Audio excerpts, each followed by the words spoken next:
Hello students, myself doctor Deepak Kumar Singh, मुख्यमंत्री अभियोजन योजना में आप लोगों का स्वागत करता हूं। स्टूडेंट, हम लोगों ने क्या पढ़ा है अभी तक? हम लोग प्लांट फिजियोलॉजी पढ़ रहे हैं, जिसमें हम लोगों ने क्या पढ़ रखा है। इसका फर्स्ट यूनिट जो प्लांट फिजियोलॉजी का एक पहला चैप्टर था, चैप्टर का नाम था ट्रांसपोर्ट इन प्लांट्स। वो हम लोगों ने लास्ट 3 वीडियोज़ में हम लोगों ने पढ़ रखा है।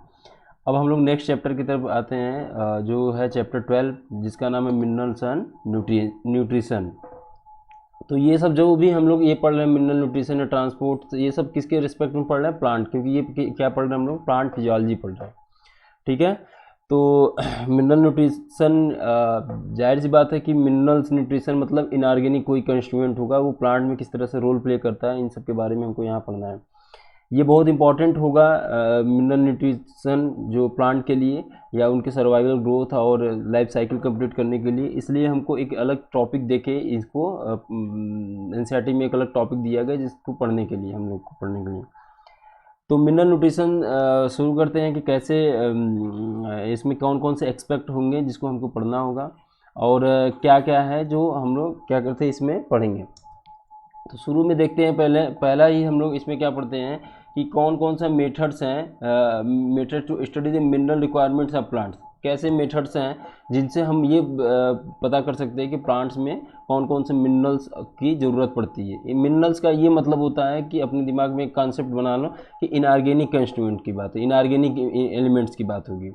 तो इनऑर्गेनिक एलिमेंट्स में जैसे कि क्या हो गया, जो कि बहुत कार्बनिक नहीं हो, अकार्बनिक हो। इनऑर्गेनिक का मतलब हुआ जैसे कि हो गया मेटल फोर्स हो गया, कॉपर हो गया, आयरन हो गया, जिंक हो गया तुम्हारा, ये सब जो होते हैं वो पढ़ेंगे हम। तो कौन कौन से मेथड होगा जिससे हम क्या काम कर सकते हैं, मिनरल रिक्वायरमेंट्स ऑफ प्लांट हम बता सकते हैं। अब दूसरा है ये कि इसेंशियल ऑफ मिनरल एलिमेंट्स, कौन कौन से एलिमेंट्स ऐसे हैं जो कि इसेंशियल है प्लांट के लिए, ये देखना है। तीसरा देखना ये है कि मैकेनिज्म या एब्जॉर्प्शन है एलिमेंट को किस मैकेनिज्म से एब्जॉर्ब करते हैं। तो कुछ तो चीज़ें हम लोगों ने पिछले वाली क्लास में पढ़ा, ट्रांसपोर्ट इन प्लांट्स में हम लोगों ने उसमें पढ़ा था कि जो एब्जॉर्प्शन होता है प्लांट का, मिनरल्स का, वो क्या होता है, एक्टिव भी हो सकता है और पैसिव भी हो सकता है, दोनों हो सकता है। तो उसी के टर्म्स में थोड़ा सा और एलिब्रेट करके यहाँ पढ़ना है, एक एपोप्लास्ट सिम्प्लास्ट के टर्म में पढ़ना है ये कैसे होता है। जो चौथा पॉइंट है इसमें, ट्रांसलोकेशन ऑफ सल्यूट्स पढ़ना है। सल्यूट्स का ट्रांसलोकेशन, तो ये इसका मेजर थिंग्स हम लोगों ने पढ़ ही रखा है ट्रांसपोर्टिंग प्लांट्स में, इसमें भी थोड़ा सा देख लेंगे। Soil as a reservoir of essential elements, soil के बारे में पढ़ना है कि सॉइल में कौन कौन से एलिमेंट्स होते हैं, प्रेजेंट होते हैं, और कौन कौन से एलिमेंट जो होते हैं एटमॉस्फेयर से हमको मिलते हैं।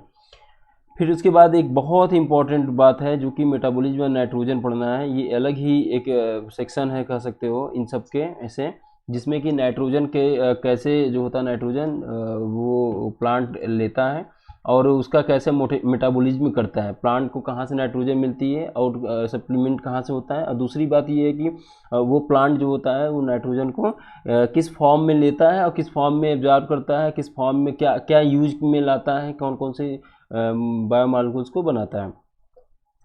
तो ये सब शुरू करते हैं। अब यहाँ पे देखो, अगर जैसे मान लो ये कोई प्लांट है, ये कोई प्लांट सेल है, अब इसका कोई सेल निकाल लो, एक सेल निकाल लिए, तो ये क्या करेगा, ये लाइफ में क्या करेगा, ग्रोथ करेगा और क्या करेगा, डेवलपमेंट करेगा।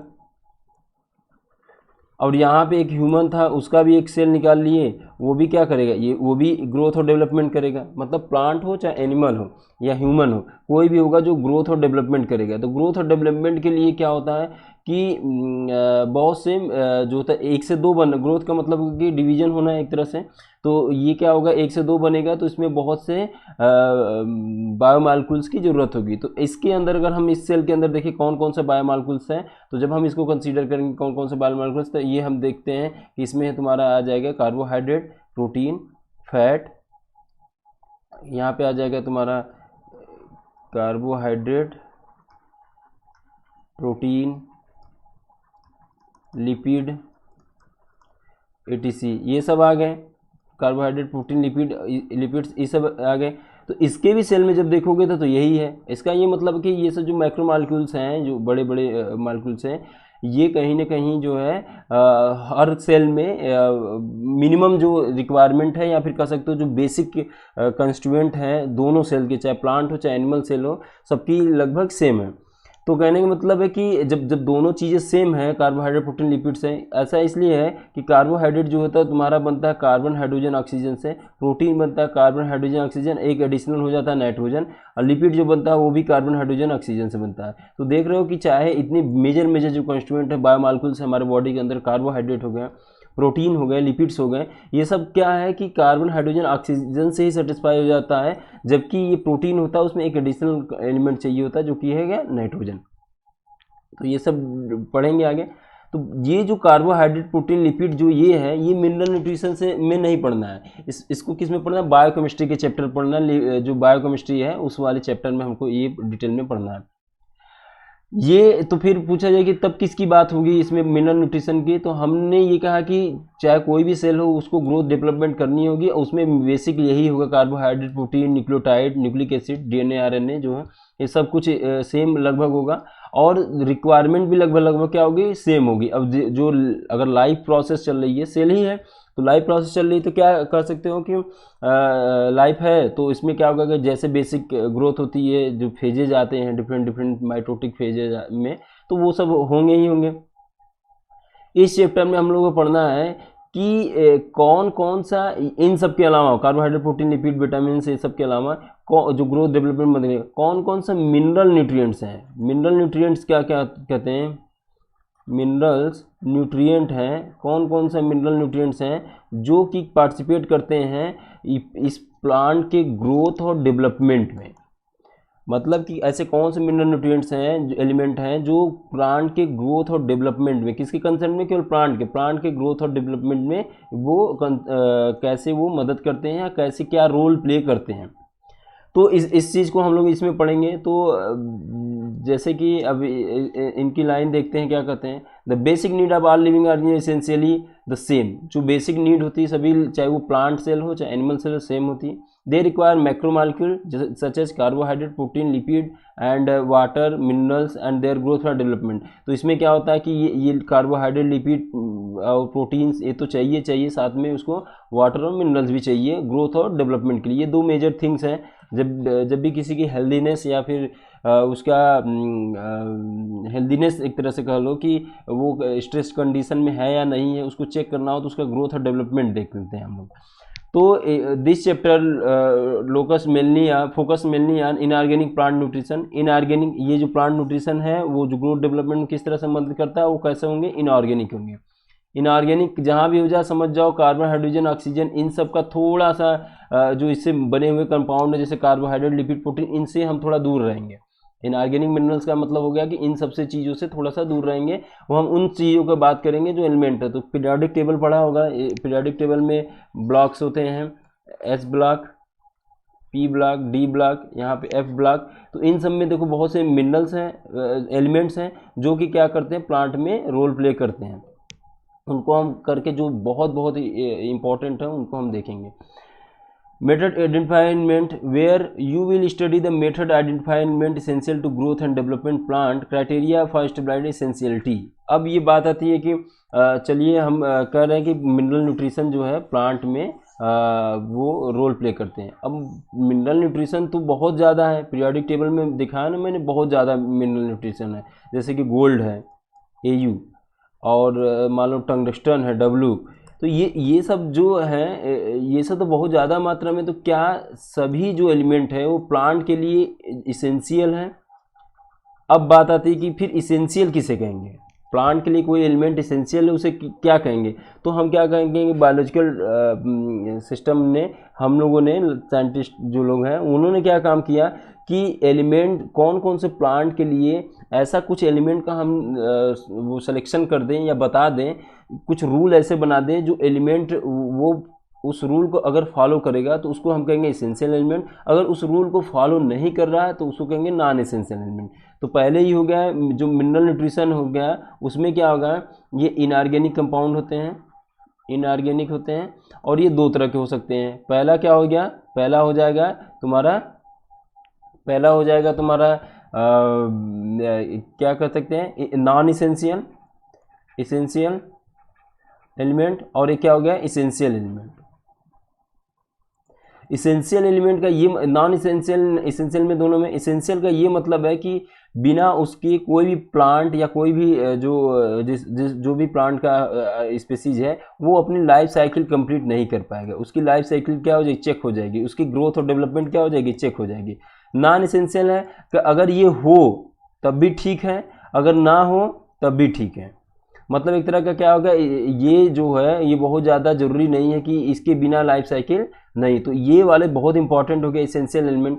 तो ये इन्होंने कहा कि हम सब लोगों ने कहा, जितने मिनरल एलिमेंट थे सब ने कहा कि हम भी इसेंशियल, हम भी इसेंशियल है। तो ये इसेंशियल, तो साइंटिस्ट लोग क्या बताएं, कहें कि नहीं, हम कुछ क्राइटेरिया बताएंगे।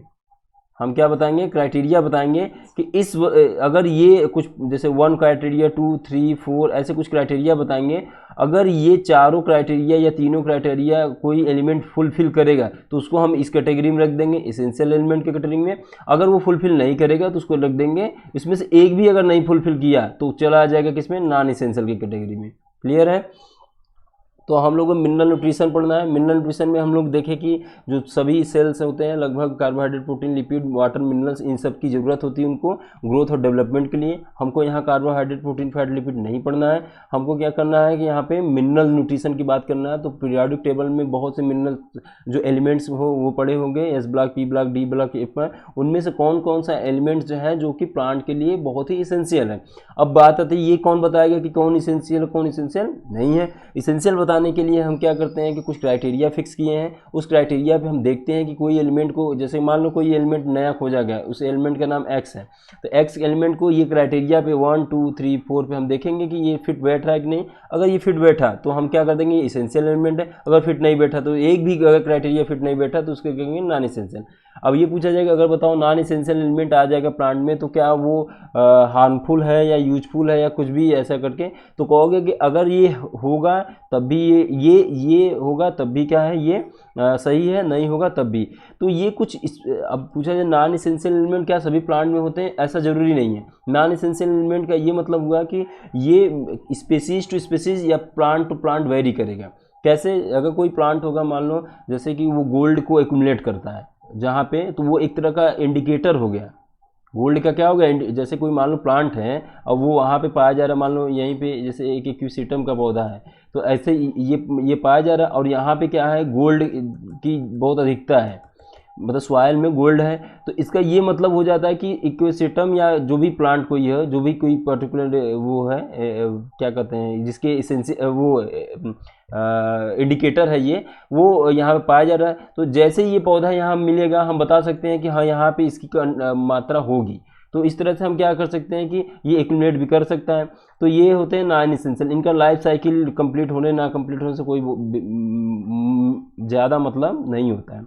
अब आते हैं, बात पढ़ते हैं, ये कौन बताएगा कि कौन सा एलिमेंट कितना इसेंशियल है, कौन सा एलिमेंट कितना नहीं इसेंशियल है। कहने का ये मतलब है कि कौन सा एलिमेंट कितना ज़्यादा ज़रूरी है और कितना कम ज़रूरी है।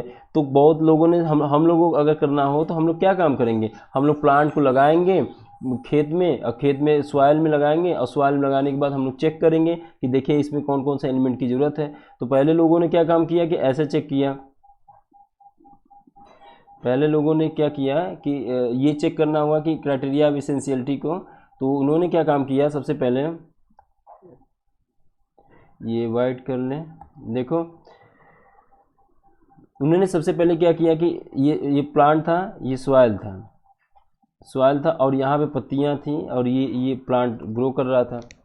सॉइल में क्या था तुम्हारा, वाटर और क्या था, मिनरल्स था। सॉइल में क्या क्या है, वाटर और मिनरल्स है। तो वाटर के साथ और मिनरल जाएगा, तो वाटर मिनरल जब दोनों जाते हैं तो उसको क्या कहते हैं, जो ऊपर जाते हैं उसको एसेंट ऑफ सैप कहते हैं। मतलब वाटर का ट्रांसलोकेशन होता है टिप तक, मतलब लॉन्ग डिस्टेंस तक होता है। अब जैसे ही ये सॉइल जा रहा है, मिनरल्स में बहुत से मिनरल्स हो सकते हैं, जिंक हो सकता है, आयरन हो सकता है, कुछ भी हो सकता है इसमें। अब ये इसको एब्जॉर्ब कर रहा है। हमको ये हम क्या काम किए कि सॉइल को ही ले लिए, एक पॉट लिए, पॉट में ये पॉट था, इसमें सॉइल ले लिए, ये सॉइल एक मुट्ठी भर लेके सॉइल। अब इसमें हम क्या एलिमेंटल एनालिसिस कर रहे हैं, elemental analysis.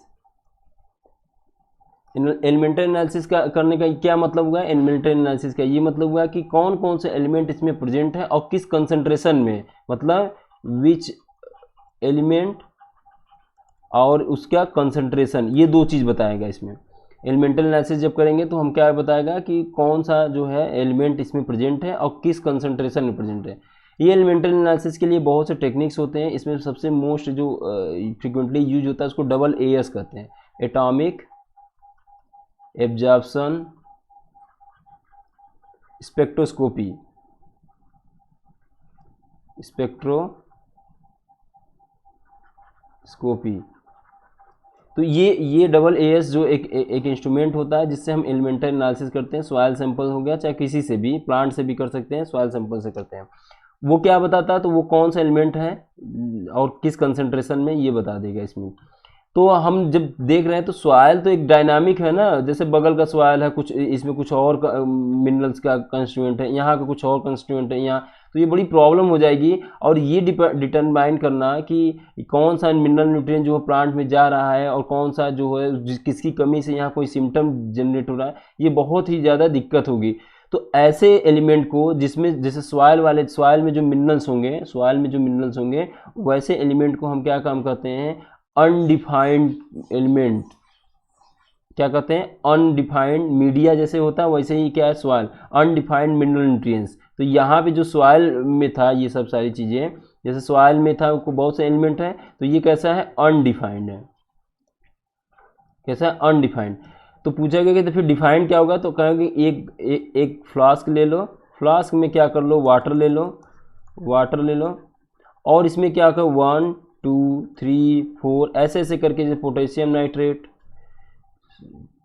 Sodium nitrate NaNO3, phosphate के कुछ साल्ट ले लो, ETC, ऐसे करते करते करते हम सबको यहाँ पे ऐड करेंगे। सबका हमको कंसंट्रेशन पता होगा। तो इस तरह से जो होगा, इस वाटर में हमने सारे जो नोन, जो क्या है नोन, जो नोन कंस्टिट्यूएंट हैं, जो नोन कंसंट्रेशन के जो है केमिकल है, उसको हमने ऐड किया और ये एक बना दिया, सोल्यूशन बना दिया, और इसको हम कहेंगे कि मीडियम बना दिया। क्या बना दिया? मीडियम या मीडिया बना दिया। ये कैसा था? अनडिफाइंड था। इसमें क्या आता है? Concentration of all element are unknown. सभी जो एलिमेंट इसमें थे उसका कंसंट्रेशन क्या था? अनोन था। तो ये अनडिफाइंड था, और यहाँ पे तो सबका नोन है। जहाँ भी ये बात आ जाए कि जिसमें कंसंट्रेशन सारे कंस्टिट्यूएंट का पता है, उसको कैसे क्या कहेंगे? Defined medium. तो मीडियम दो तरह के हो गए, कौन कौन से? एक डिफाइंड मीडियम, एक अनडिफाइंड मीडियम। तो अगर सॉइल में हम चेक कर रहे थे तो मीडियम दो तरह के हो गए, मीडियम या मीडिया कह सकते हो। मीडिया दो तरह का हो गया, एक अनडिफाइंड, डिफाइंड, और एक क्या हो गया? डिफाइंड। अनडिफाइंड में हो गया कंसंट्रेशन नॉट नोन, और इसमें है कंसंट्रेशन क्या होगा? नोन है, नोन कंसंट्रेशन है। तो ये बताओ कि अगर हमको इसेंशियलिटी ऑफ एलिमेंट चेक करना है तो हम कौन से किसके साथ जाएंगे? अनडिफाइंड के साथ कि डिफाइंड? तो हम जाएंगे ऑब्वियसली डिफाइंड के साथ। क्यों? डिफाइंड में अगर मान लो कि जैसे कि अगर हम इस प्लांट को ग्रो करा रहे हैं, जैसे ये प्लांट है, ये कोई फ्लास्क है, इसमें था, ऐसे ही प्लांट को हम ग्रो करा रहे हैं, और इसमें जो है हमने डिफाइंड मीडिया डाला, 1 2 3 4 ऐसे केमिकल डाले हैं। अब इस केमिकल का कंसंट्रेशन था मान लो 1 यूनिट पर ml या पर लीटर, 1 यूनिट पर लीटर था। इसको अगर हम 1 यूनिट की जगह 2 यूनिट कर दें या फिर 0.5 यूनिट कर दें, तो इसका चेंजेस जो भी होगा वो हमको दिखेगा, यहाँ पे पत्ती में दिखेगा, स्टेम में दिखेगा, कुछ में दिखेगा। तो इस तरह से हम सबको फिक्स करेंगे, एक को चेंज करेंगे। अब अगली बार क्या करेंगे? इन सबको फिक्स करके इसको चेक करेंगे। जिसका हमको चेक करना है कि उसका इफेक्ट प्लांट पे क्या पड़ता है, उसमें हम क्या करते हैं? ये डिफाइंड मीडियम में हम क्या करते हैं कि केमिकल को डाल देते हैं। केमिकल डालने के बाद हमको सबका कंसंट्रेशन नोन है, उसको डिफाइंड मीडियम कहते हैं। उसी में प्लांट को ग्रो करा देते हैं। प्लांट को अब चेक करते हैं, उन सब का क्या करते हैं? पहले तो किस किस तरह से एक्सपेरिमेंट कर सकते हैं। जैसे इसमें मान लो तुमने 20 केमिकल डाला है, कितना 20 केमिकल्स इसमें इंट्रोड्यूस किया है, तो 1 2 3 4 5। तो सबसे पहला काम करो कि 20 की जगह केवल 19 केमिकल का क्या करो, टेस्ट करो कि देखो इसके जैसे मान लो NaNO3 डाला है तो नाइट्रेट जो है, नाइट्रेट के बिना देखो प्लांट पे क्या असर पड़ रहा है, उसको अब्सेंट ही कर दो। एक तो ये कर सकते हो, दूसरा इसका कंसंट्रेशन कम कर दो, तीसरा क्या कम करो, इसका कंसंट्रेशन का 3 बना लो, 0.25, 0.5 मोलर, 0.75 मोलर। इसमें देखो कि अब क्या चेंजेज हो रहा है, ज़्यादा कंसंट्रेशन बढ़ा रहे हैं तो क्या किस तरह के चेंजेज आ रहे हैं, कम कर रहे हैं तो क्या चेंजेज आ रही हैं, अब्सेंट कर रहे हैं तो क्या हो रहा है, उसको ऐड कर रहे हैं तो फिर क्या हो रहा है। इस तरह से हम अगर डिफाइंड मीडिया का इस्तेमाल करें तो हम ये बता सकते हैं कि किस एलिमेंट का क्या रोल है, उसकी कमी से कौन सी डिफिशियंसी सिम्टम होता है, उसकी अधिकता से कौन सी टॉक्सिसिटी होती है, वो सारी बातें इन्हीं एक्सपेरिमेंट से हम क्या कर सकते हैं, बता सकते हैं। अगर कोई कहे कि प्लांट में हमको ये चेक करना है कि एलिमेंटल एनालिसिस या सॉइल में चेक करना है तो किस इंस्ट्रूमेंट से करोगे, AAS होता है, एटॉमिक एब्जॉर्प्शन स्पेक्ट्रोस्कोपी से। तो इस तरह से हम क्या करते हैं, एलिमेंटल एनालिसिस करते हैं। अब बच्चों ये वाला जो था तुम्हारा जो डिफाइंड मीडियम था, इसको सबसे पहले जो दिया था वो थे जूलियस वान सैच ने। उन्होंने सबसे पहले किया था कि एक डिफाइंड मीडियम बना था जिसमें अपने हिसाब से जो जो ज़रूरत थी प्लांट को वो सब चेक किया था, वो दिया था और उस पर प्लांट को ग्रो कराया था। क्योंकि ये वाटर था, इसमें सॉइल है ही नहीं, सॉइल लेस, अगर सॉइल लगता तो फिर क्या हो जाता, अनडिफाइंड हो जाता। तो सॉइल लेस कल्चर है ये, कैसा है, soil less culture medium. Soil less culture medium का इस्तेमाल किया था, वाटर में ही सारे मिनरल्स को डिजॉल्व करके उन्होंने इसका इफेक्ट देखा था। ऐसे को हम कहते हैं हाइड्रोपोनिक्स। वाटर में अगर ग्रो कराए प्लांट को उसको क्या कहते हैं, हाइड्रोपोनिक्स। तो पूछा जाए हाइड्रोपोनिक्स क्या है तो कहोगे कि growing of a plant in a defined medium, या फिर कह दो और इन सॉइल लेस कल्चर। तो इसको क्या कहेंगे, हाइड्रोपोनिक्स। वाटरपोनिक्स है तो हाइड्रोपोनिक्स कहते हैं। हाइड्रोपोनिक्स और सॉइल कल्चर में क्या अंतर है, तो हाइड्रोपोनिक्स का सबसे अच्छी बात ये है कि इसमें डिफाइंड मीडियम होते हैं, हम अपनी ज़रूरत के हिसाब से इसको चेंज करके इसका इफेक्ट देख सकते हैं। बहुत से जो हार्टिकल्चर होते हैं इसका बहुत इस्तेमाल करके बहुत ज़्यादा प्रोडक्शन कराते हैं। हम अगर हमको पता है, अब सॉइल में मान लो जैसे सॉइल है, अब ये सॉइल है मान लो यहाँ पे, अब यहाँ प्लांट ग्रो कर रहा है ना, प्लांट जो है सॉइल में ग्रो कर रहा है, यहाँ ग्रो कर रहा है सॉइल में। अब ये क्या हो गया कि सॉइल में अब जाहिर सी बात है कि अगर मान लो कोई किसी एलिमेंट की कमी हो गई, किसी एलिमेंट की कमी हो गई, अब यहाँ पर सिम्टम दिख रहा है, अब तुम्हें पता ही नहीं है कि कौन सा एलिमेंट की कमी हुई है। और डिफाइन होता तो पता कर सकते थे कि हाँ ये है, इसकी कमी हुई है। दूसरा क्या बात होती है कि सॉइल के ऊपर जब डिपेंडेंसी होती है तो सॉइल पे बहुत से फैक्टर्स भी काम करते हैं, जैसे कि सॉइल बॉर्न डिजीजेज हो गए, वो होंगे, इससे होंगे। दूसरा जो होगा कि अगर हम सॉइल में कि जैसे डिफाइंड मीडियम में तो हमको एकदम अगर हम ऐसे एक्सपेरिमेंट करते जाएं कि NaNO3 इतना डालें, घटाएं, मतलब मान लो अगर हमको मिला 0.5 यूनिट पे सबसे ज़्यादा प्रोडक्शन हुआ इस प्लांट के लिए, पर्टिकुलर प्लांट के लिए हमेशा हाइड्रोपोनिक्स अलग अलग होता है। हाइड्रोपोनिक्स का जो कंसंट्रेशन होता है, जो सॉल्यूशन बनता है वो अलग अलग होता है, डिफाइंड मीडियम जो होता है अलग अलग होता है। ऐसा क्यों होता है, क्योंकि हर प्लांट की स्पेसिफिसिटी होती है, उसकी टेंडेंसी होती है कि वो किसी पर्टिकुलर न्यूट्रिएंट को कितना सस्टेन करता है और कितना टॉलरेंट करता है और कितना है उसको इफिशिएंटली एब्जॉर्ब करके उसका यूज करता है। ठीक है, तो ये मान लो अगर हमको मिला कि 0.5 जो यूनिट है वो सबसे ऑप्टिमम कंडीशन है NaNO3 का, जो कि इस प्लांट के ग्रोथ के लिए सुटेबल है। तो हम क्या करेंगे, अब ये एक स्टैंडर्ड प्रोटोकॉल डेवलप कर लिए और इसको क्या किए, मार्केट लेवल पे जो हार्टिकल्चर में खूब इस्तेमाल करके इसी का सोल्यूशन बना के लार्ज स्केल पर प्रोडक्शन करा दिए। यहाँ पे क्या किए, इस एलिमेंट वन में कुछ ही एलिमेंट का, जैसे मान लो एलिमेंट है, मान लो NaNO3 चाहिए और NaNO3 चाहिए कितना यूनिट में, 0.5 यूनिट में। अब सॉइल में तुम्हारा 0.2 यूनिट है, तो जब तक ये कमी की सिम्टम ना दे तुम्हें तब तक पता ही नहीं चलेगा इसमें है कि नहीं। और दूसरी बात है कि एलिमेंटल एनालिसिस करने जाओगे, AAS कराएंगे तो बहुत मतलब एक्सपेंसिव प्रोसेस है, तो उतना करके अगर प्लांट को लगाना होता तो बहुत कठिन हो जाएगा। तो इसलिए अनडिफाइंड मीडियम में जो होगा प्रोडक्टिविटी भी as compare to soil hydroponics वाले में कम होगी।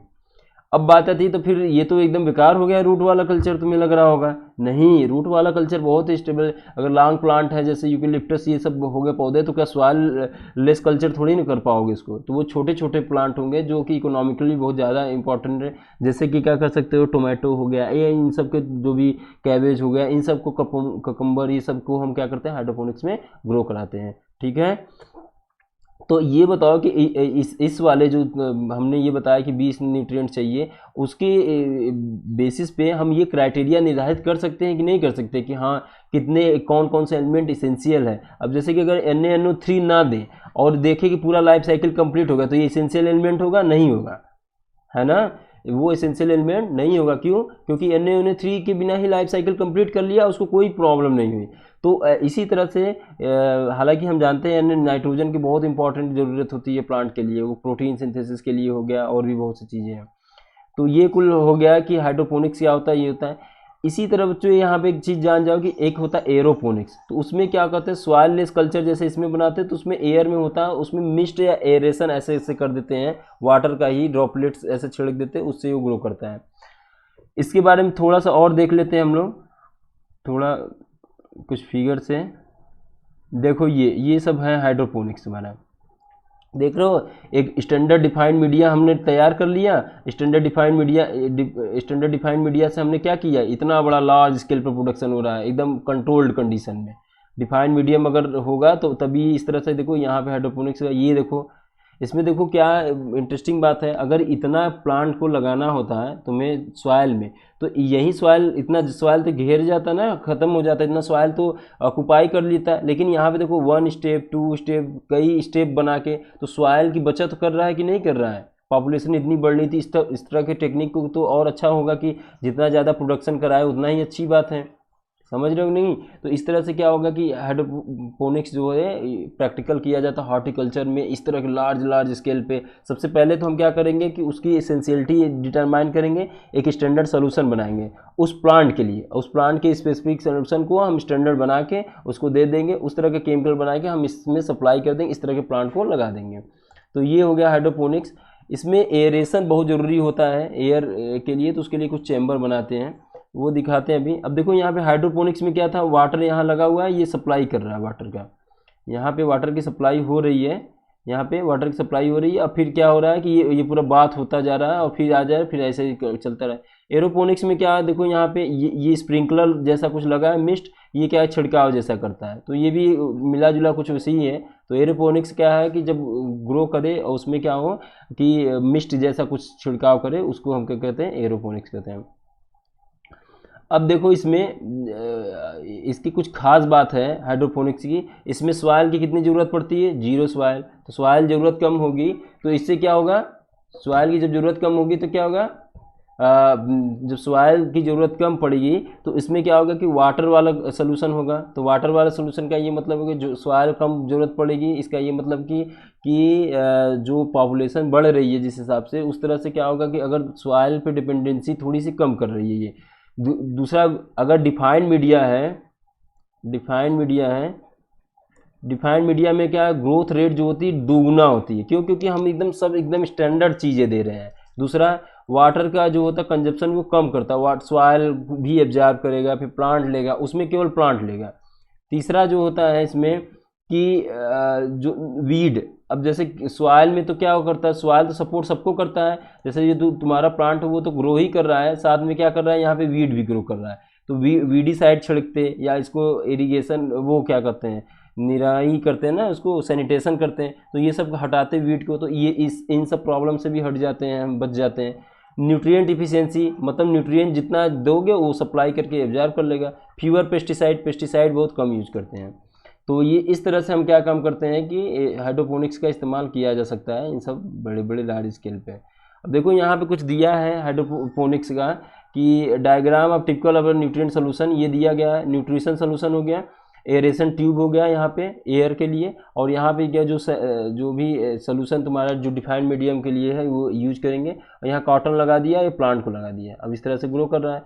दूसरा, एक और इम्प्रोवाइज एपरेटस दिया गया है यहाँ पे कि ये देखो ये है पंप है, ये वाटर ऐसे ऐसे सप्लाई कर रहा है, तो सप्लाई इधर हो रहा है, इधर इधर फिर इधर इधर ऐसे ही आएगा। इसके अंदर का एक का दिखाया है कि देखो यहाँ पे वाटर है ऐसे जा रहा है और यहाँ पे सॉइल की कोई ज़रूरत नहीं है। तो ये सब डिफरेंट वो हाइड्रोपोनिक्स हैं। ये भी देखो एक तरह का हाइड्रोपोनिक्स था, वही वाला दिखाया गया है। अब बात आती है कि ये इसेंशियल मिनरल एलिमेंट्स क्या होते हैं। तो इसेंशियल एलिमेंट वही होंगे जो कि क्या बहुत ज़्यादा इंपॉर्टेंट हो। तो अब देखते हैं पहले essential element. Most of the mineral present in the soil can enter the plant through roots. तो जैसे ये प्लांट सॉइल है, तो इसमें सॉइल में जो होगा बहुत से मिनरल्स होंगे, सब एक्यूमुलेट हो जाएंगे, इसमें चला जाएगा रूट्स।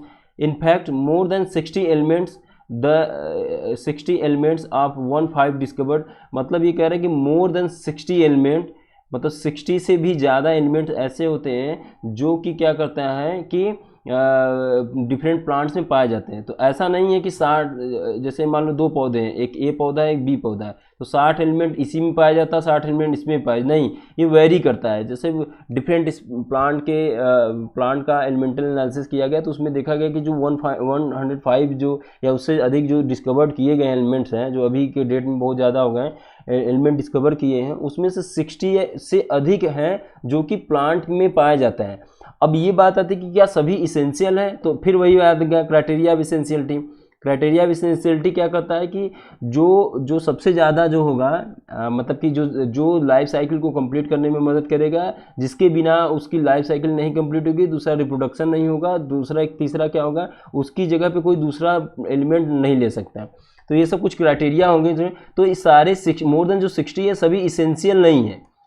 जाहिर सी बात है सभी इसेंशियल नहीं होंगे, क्योंकि अगर जब इतना इसेंशियल हो जाएगा 60, ये तो जैसे ये बताना कि ये प्लांट हो गया, ये प्लांट हो गया, ये प्लांट हो गया, ये प्लांट हो गया, मान लो इसमें 12 एलिमेंट पाए गए, इसमें मान लो 20 एलिमेंट पाए गए, इसमें कुछ ऐसे थे जो दोनों में कॉमन थे, 6 ऐसे थे जो दोनों में कॉमन थे। इस तरह से मोर देन 60 डिफरेंट टाइप्स के प्लांट के स्पीसीज में ये एलिमेंटल एनालिसिस कर करके हम लोग डिफाइन किए हैं।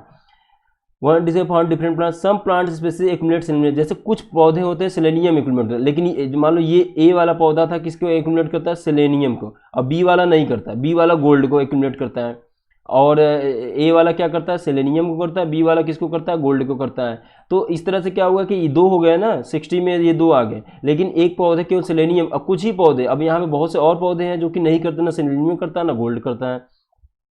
some other gold, while some plants growing near nuclear test take up radioactive strontium। अब देखो जो ये आ सकता है नीट में, बहुत ही इंटरेस्टिंग है कि न्यूक्लियर टेस्ट जहाँ होते हैं वहाँ के जो प्लांट होंगे वो किस चीज़ का, कौन से एलिमेंट को एक्यूमुलेट कर सकते हैं, गोल्ड, सेलेनियम, स्ट्रॉन्सियम। तो जो चीज़ जैसे कि अगर मान लो ये इंडस्ट्रीज है और यहाँ से क्या हो रहा है, जो वेस्टेज इसके निकल रहे हैं, तो इसको वहाँ पे जो रेडियो एक्टिव यूनिट होती है, न्यूक्लियर टेस्ट जहाँ होता है वहाँ पे इस्तेमाल होता है स्ट्रॉन्सियम। तो वो प्लांट क्या कर लेगा, सॉइल में जाएगा तो वो एक्यूमुलेट कर लेगा। तो इस तरह से हम क्या कर सकते हैं कि कुछ पौधे ऐसे होते हैं जो डिपेंड करता है कि कहाँ पे वो है, जिस जियोग्राफिकल एरिया में होगा, जिस तरह का वहाँ का सॉइल होगा, उस तरह से वो उसका एक्यूमुलेशन भी होगा। Their techniques are able to detect the minerals even the very low concentration 10⁻⁻8 ग्राम पर ml। तो ये कह रहे हैं कि टेक्निक्स कौन था, तो अभी बताया था ना, double AS atomic absorption spectroscopy, इससे हम पता कर सकते हैं कि लो कंसंट्रेशन पे भी कि कितना है। अब जैसे मान लो कोई जहाँ, अब जैसे एक एक्सपेरिमेंट करना हो तो हम क्या काम करेंगे कि जहाँ पे न्यूक्लियर टेस्ट होता है वहाँ पे हम जाएँ और कुछ पौधों को वहाँ से लेके आएँ और उसका एलिमेंटल एनालिसिस करें, तो उसमें चेक करें कि क्या स्ट्रॉन्सियम है या नहीं है ना, इससे हम पता कर सकते हैं।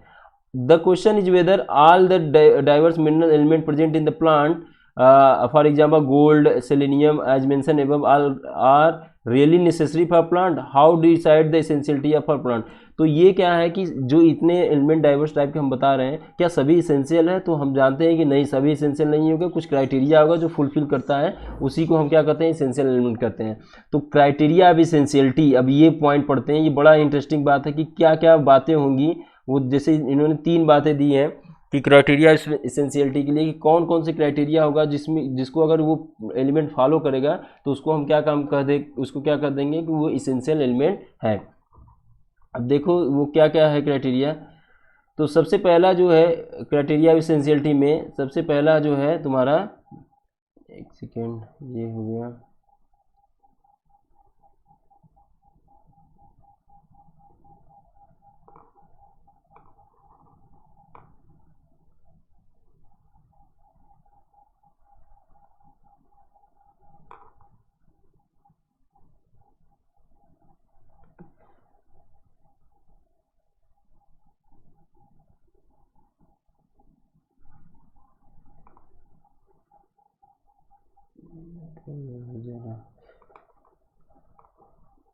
हम लोग कहाँ पे थे, क्राइटेरिया ऑफ इसेंशियलिटी पे। थोड़ा और जूम कर दें, आई थिंक शो हो रहा होगा।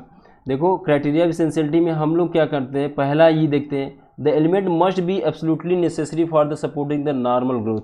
अगर कोई एलिमेंट तब नेसेसरी हम कहेंगे या एसेंशियल कहेंगे जो उस प्लांट के नॉर्मल ग्रोथ और रिप्रोडक्शन में मदद करता है। रिप्रोडक्शन मतलब to produce new progeny. In absence of the element plant do not complete their life cycle, वो अपनी लाइफ साइकिल को कंप्लीट नहीं कर सकता, ना ही सीड को सेट कर सकता है, गिरा सकता है। दूसरा, the requirement of element must be specific, जो रिक्वायरमेंट हो, जैसे कि मान लो एक कोई प्लांट है, इसको एक्स एलिमेंट चाहिए, और हम कह रहे हैं कि वाई ले लो, जेड ले लो, ए ले लो, तो ये कह रहा है नहीं हमको वाई चाहिए, यही होगा इसेंशियल। ये नहीं कि इसके बदले में ए दे दे, रिप्लेस कर दे, Z they they, why they दे, नहीं, ऐसा नहीं कर सकते। तो not be replaceable by another element, दूसरे एलिमेंट से उसको रिप्लेस नहीं कर सकते। One element can not be made by supplement other, दूसरे एलिमेंट की वजह से उसका सप्लीमेंट जो इसका रोल है वो कंपनसेट नहीं किया जा सकता। तीसरा, element must be directly involve in the metabolism of plant, वो डायरेक्टली इन्वॉल्व हो मेटाबॉलिज्म ऑफ प्लांट के मेटाबॉलिज्म में। जैसे बहुत से बायोकेमिकल रिएक्शन चलते हैं, एक्स से वाई चेंज हुआ तो यहाँ पे कोई इंजाइम लगा, उसमें को फैक्टर है, कोई मैग्नीशियम मान लो, तो वो डायरेक्ट मेटाबॉलिज्म में इन्वॉल्व है ना। यहाँ पे क्या है, ये डायरेक्ट मेटाबॉलिज्म में इन्वॉल्व है। तो ये अगर 3 क्राइटेरिया हो, अगर कोई एलिमेंट फॉलो करता है, पहला क्या होगा कि लाइफ साइकिल को में हेल्प करना, मतलब उसका रोल होना, दूसरा मेटाबॉलिज्म में रोल होना, और तीसरा है कि उसको रिप्लेसेबल नहीं किया जा सकता। ये 3 मेन बातें थी जिनको हम क्या कहते हैं, क्राइटेरिया ऑफ एसेंशियलिटी कहते हैं। इस क्राइटेरिया ऑफ एसेंशियलिटी के बेस पे हम लोग क्या करते हैं कि एसेंशियल एलिमेंट को जो होता है 2 मेजर भागों में बांटे हैं। वो एक्चुअली जो 2 मेजर ब्रॉड कैटेगरी है वो डिपेंड करता है कि क्वांटिटी रिक्वायरमेंट के बेसिस पे 2 मेजर। तो एसेंशियल एलिमेंट बहुत से हो गए, उनका हम अभी नाम देखते हैं। Based on upon criteria only few elements have been found to be absolutely essential for plant growth and metabolism. तो मतलब मोर देन 60 तो पाए गए डिफरेंट जगह पे, लेकिन यहाँ पे लग रहा है कि दिख रहा है कि लगभग 17 मतलब लगभग 17 के आसपास ही एलिमेंट ऐसा है जो कि ये तीनों क्राइटेरिया को फुलफिल करते हैं, और उसको हम क्या कहते हैं, एसेंशियल एलिमेंट। 70 ही ऐसे एलिमेंट हैं जो कि इस क्राइटेरिया को फुलफिल करते हैं, उनको हम क्या कहते हैं, उनको कहते हैं एसेंशियल एलिमेंट्स। तो वो एसेंशियल एलिमेंट को, अब जैसे ये प्लांट है, मान लो ये प्लांट है और इसको चाहिए, तो अब एलिमेंट चाहिए, तो एलिमेंट्स का क्या क्या हो सकते हैं कि 70 ही एलिमेंट्स मान लो ले लिए, 70 एलिमेंट्स चाहिए। तो कुछ प्लांट को बहुत ज़्यादा हाई कंसंट्रेशन में रिक्वायरमेंट है, हाई कंसंट्रेशन में, और कुछ को क्या थोड़ा लो कंसंट्रेशन में रिक्वायरमेंट है। जो देखो एसेंशियल तो दोनों है एलिमेंट, कुछ को हाई, कुछ ऐसे एलिमेंट है जो प्लांट के लिए हाई कंसंट्रेशन में रिक्वायरमेंट है, कुछ क्या है लो कंसंट्रेशन में रिक्वायरमेंट है, लेकिन दोनों का रोल जो है एकदम एग्जैक्ट है। तो इसका ये मतलब, एग्जैक्ट का मतलब है दोनों का रोल एकदम सेम है कि अगर बिना उसके, चाहे भले से ज़्यादा कंसंट्रेशन में चाहिए, लेकिन उसके बिना ये लाइफ साइकिल नहीं कंप्लीट कर पाएगा, ना ही लो जो कंसंट्रेशन में चाहिए उसको। जो हाई कंसंट्रेशन रिक्वायरमेंट है उसको हम क्या कहते हैं, मैक्रोन्यूट्रिएंट्स, और जो लो कंसंट्रेशन में है उसको हम क्या कहेंगे, माइक्रोन्यूट्रिएंट्स। तो 2 तरह की कैटेगरी बन गई। तो जब पूछा जाए माइक्रोन्यूट्रिएंट्स किस बेसिस पे हुआ, तो कहोगे देयर क्वांटिटेटिव रिक्वायरमेंट, ये जरूर बताना है कि किस बेसिस पे हम माइक्रोन्यूट्रिएंट को कैटेगराइज किए हैं। तो कहोगे जिस बेसिस पे, कि इस बेसिस पे किए हैं कि जो प्लांट के लिए रिक्वायरमेंट है उसके बेसिस पे। अब आ जाते हैं कि माइक्रोन्यूट्रिएंट क्या होगा। तो पूछा जाए कि कितना अधिक है, मतलब अगर एब्जॉर्ब कर रहा है तो कितना अधिक चाहिए।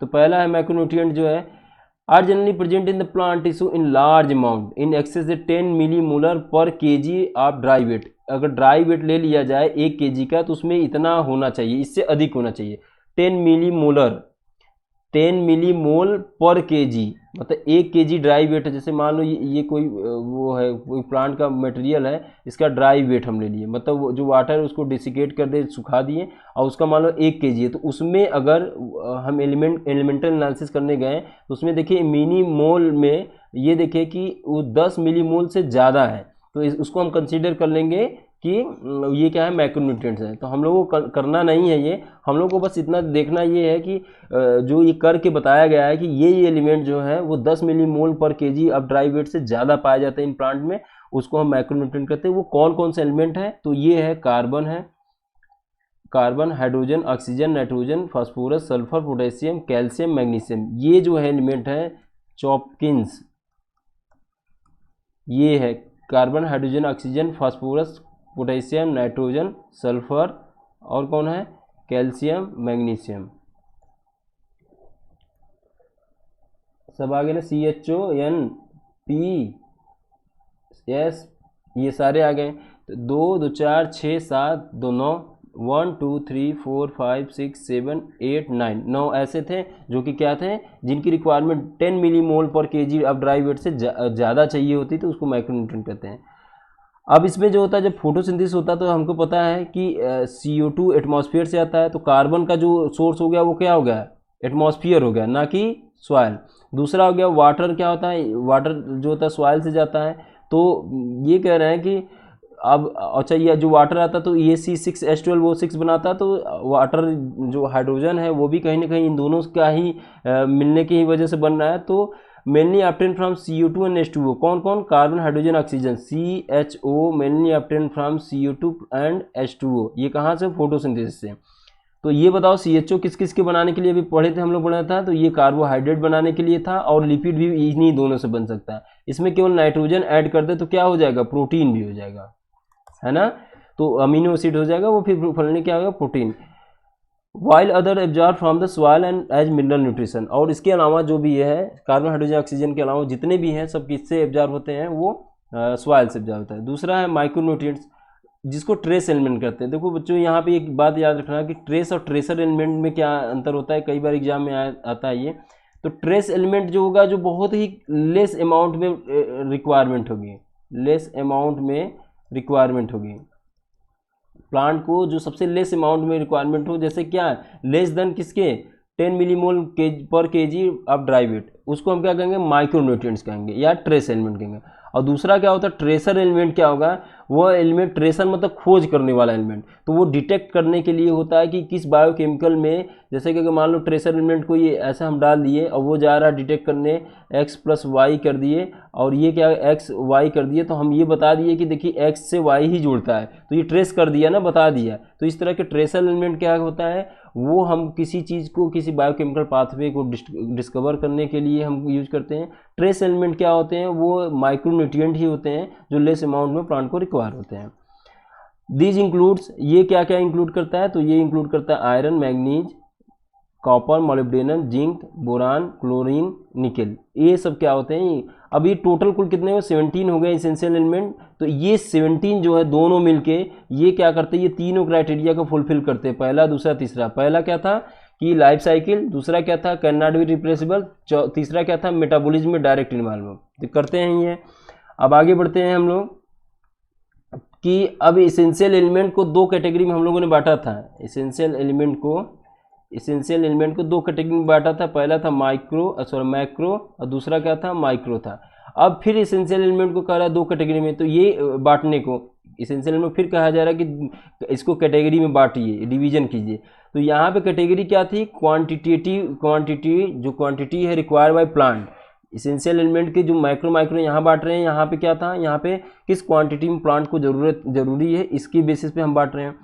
दूसरे वाले में हम क्या कर रहे हैं कि दूसरे वाले में जो क्राइटेरिया डिटरमाइन कर रहे हैं, वो ये कैटेगरी बना रहे हैं कि ये जो कैटेगरी है ये base of their diverse function, ये फंक्शन के हिसाब से हम क्या कर रहे हैं, इसको एसेंशियल एलिमेंट को डिवाइड कर रहे हैं। तो इसके 4 मेजर फंक्शन को एनसीईआरटी ने बताया कि ये है। पहला, essential element as a component of biomolecules and structural element. तो जाहिर सी बात है, कार्बन, हाइड्रोजन, ऑक्सीजन, नाइट्रोजन, ये चारों अगर हो जाए, मिल जाए, कार्बन, हाइड्रोजन, ऑक्सीजन, नाइट्रोजन, तो क्या क्या बना सकते हो, तो सभी चीज़ बना सकते हो। कार्बोहाइड्रेट बना सकते हो, प्रोटीन बना सकते हो, लिपिड बना सकते हो। मतलब इतना ही जरूरी है एसेंशियल एलिमेंट, मतलब एसेंशियल एलिमेंट के ही कंस्टिट्यूएंट होते हैं जो कार्बोहाइड्रेट, प्रोटीन, फैट बनाने में होता है मदद। तो वो सब क्या बनाते हैं, स्ट्रक्चरल एलिमेंट। दूसरा, essential element that R component of energy related chemical compounds in plants, जैसे क्लोरोफिल CHON4Mg। तो Mg जो है कॉमन है सब में, तो क्या होता है, देखो यहाँ CHO फिर आ गया, CHON, तो ये एसेंशियल एलिमेंट ही है। और मैग्नीशियम भी है एसेंशियल एलिमेंट, तो वो जैसे मैग्नीशियम क्लोरोफिल में आता है। फास्फोरस के लिए जितना भी फास्फोराइलेटेड रिएक्शन होता है, ADP प्लस इनऑर्गेनिक फास्फेट, उसको क्या बनाता है, ATP बनाता है, तो उसमें भी क्या एनर्जी, हाई एनर्जी बॉन्ड को बनाने में मदद करता है। इसके अलावा और भी है NADP, ये सब जो होते हैं वो सब बनाने में मदद करता है। Essential element that activate and inhibit the enzyme, enzyme को एक्टिवेट करते हैं, जैसे मैग्नीशियम का नाम सुना होगा। मैग्नीशियम जो होता है कार्बोक्सिलेज एंजाइम को एक्टिवेट करता है। कौन कौन से कार्बोक्सिल, रुबिस्को और पेप्केज, ये दोनों C3 प्लांट में पढ़ा होगा। आगे हम लोग पढ़ेंगे C3 या C4 प्लांट में। तो यहाँ फर्स्ट CO2 एक्सेप्टर था क्या, रुबिस्को, और यहाँ पे क्या था, PEPcase, phosphoenol pyruvate carboxylase, rubisco ribulose 1,5-20 phosphate carboxylase and oxygenase, ये दो एंजाइम थे जो कि क्या करते हैं, CO2 को फिक्स करते हैं। तो इन दोनों में एक जो होता है मैग्नीशियम की रिक्वायरमेंट होती है एज ए कोफैक्टर। तो essential element that activate and inhibit, for example magnesium is the activator of both rubisco ribulose carboxylase oxygenase, phosphoenol pyruvate carboxylase PEPcase, both of which critical enzyme in photosynthetic carbon fixation. ये बहुत ही critical enzyme है, शुरुआत में ही first reaction को ही ये इसमें participate करते हैं। Zinc is the activator alcoholic dehydrogenase, very very important. Alcoholic dehydrogenase के लिए कौन सा होता है, जिंक होता है। मॉलिब्डेनम नाइट्रोजनेज के लिए होता है, आगे भी पढ़ेंगे। During nitrogen metabolism, can you few element that fall in this category, तो बहुत से ऐसे हैं जो कि होते हैं, जैसे कि कोई हो तो बताओ।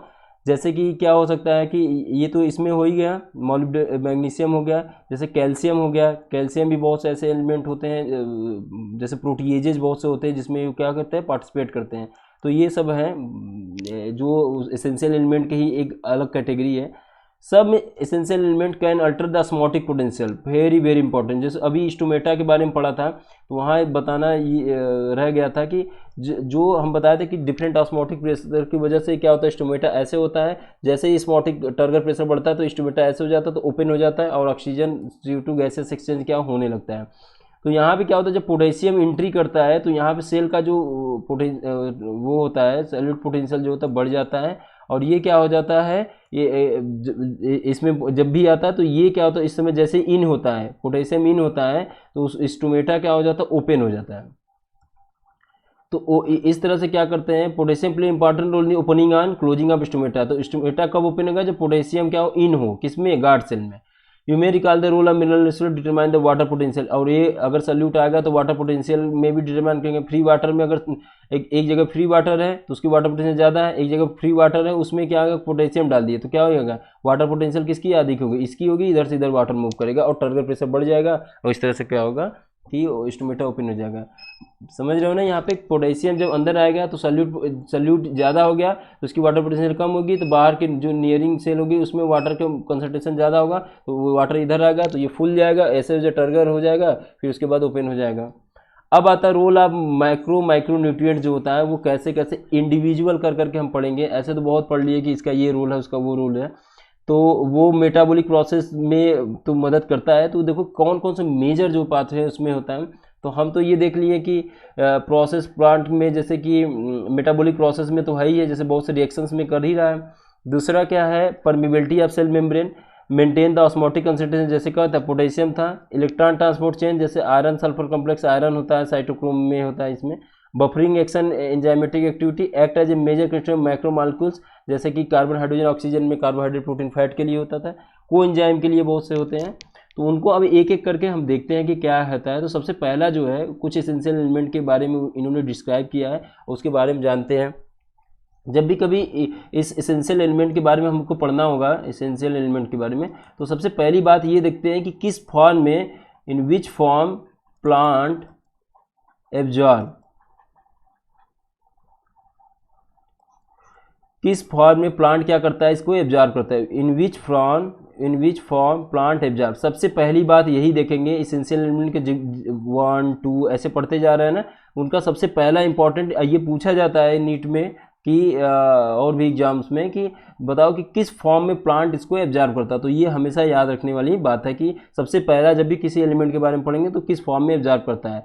दूसरी बात ये देखेंगे कि मतलब कंस्टिट्यूएंट किस किस चीज़ का है, कंस्टिट्यूएंट जो है किस किस चीज़ का है, जैसे कि मेम्ब्रेन का कंस्टिट्यूएंट है, किस किस चीज़ को बनाने में मदद करता है। तीसरा क्या देखेंगे, एंजाइम में क्या क्या रोल है इसका, एंजाइम में क्या क्या रोल है, सेल के अंदर क्या क्या रोल है, ऑस्मोटिक चेंज कर रहा है, क्या कर रहा है, ये सब बातों को हम एक तरह से देखेंगे और कितना वो इम्पोर्टेंट है उसकी। फिर नेक्स्ट देखेंगे कि उसकी कमी की वजह से क्या क्या प्लांट में प्रॉब्लम होती है, उसकी कमी की वजह से, डिफिशिएंसी की वजह से क्या क्या उसमें प्रॉब्लम होती है।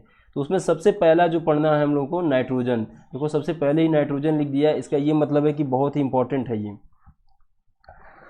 तो देखो नाइट्रोजन जो होता है, नाइट्रोजन साइकिल कभी पढ़ा होगा, याद होगा तुम्हें। तो नाइट्रोजन की जो होता है एटमॉस्फेयर से ही जो प्लांट करता है वो फिक्स करता है नाइट्रोजन को, बायोलॉजिकल नाइट्रोजन फिक्सेशन उसको कहते हैं, और वो फिक्स करता है अमोनियम के फॉर्म में। सॉइल में जैसे ही जाता है अमोनियम, फिर ये चेंज हो जाता है नाइट्राइट में, फिर नाइट्राइट चेंज होता है किसमें, नाइट्रेट में। अब प्लांट को एब्जॉर्ब करना है इसको, प्लांट क्या करना है, इसको एब्जॉर्ब करना है। तो प्लांट या तो इस फॉर्म में एब्जॉर्ब करें, या तो इस फॉर्म में एब्जॉर्ब करें, या तो इस फॉर्म में एब्जॉर्ब करें। पूछा जाए किस फॉर्म में एब्जॉर्ब करता है, बोलोगे कि तीनों फॉर्म में एब्जॉर्ब कर सकता है प्लांट तीनों फॉर्म में एब्जॉर्ब कर सकता है। किसको, अमोनियम के फॉर्म में भी, नाइट्राइट के फॉर्म में भी, नाइट्रेट के फॉर्म में। ये डिपेंड करता है कि कैसा प्लांट है, सॉइल, जिस सॉइल में उसका पीएच क्या है, ये सब बहुत से फैक्टर्स हैं इसमें डिपेंड करते हैं।